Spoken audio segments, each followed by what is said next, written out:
pumanaw ang pinakadakila sa lahat ng magnanakaw.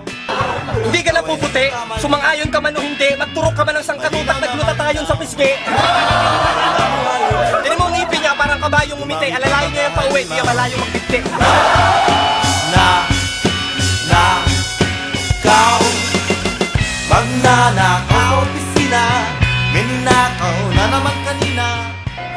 Bukod sa milyong-milyong pork barrel at tiwala ng mamamayan, wala ring karapatang makaidlip o makalimot ang iyong utak at konsensya tuwing binubuksan mo ang bunganga mo. At ganito nga yung nangyari sa Senado noong Lunes ng January 25, 2010. Grabe ang bangayan, insultuhan at palitan ng mga pagkapangit-pangit ng mga salita. Parang mas marangal pa nga ang turuhan o sabot-sanggit. Kanilang inaagaw, masibang lalamunin, pagkat sila'y napakatakaw.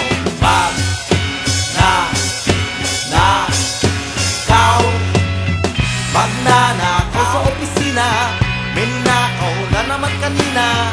Mandarambong sa gobyerno, pakitong-kitong kahit paano.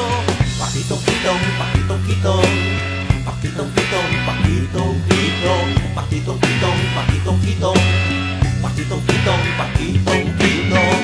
Iba lang ang pangalan, iba lang ang palayaw, nasa kapangyarihan, yun pa rin.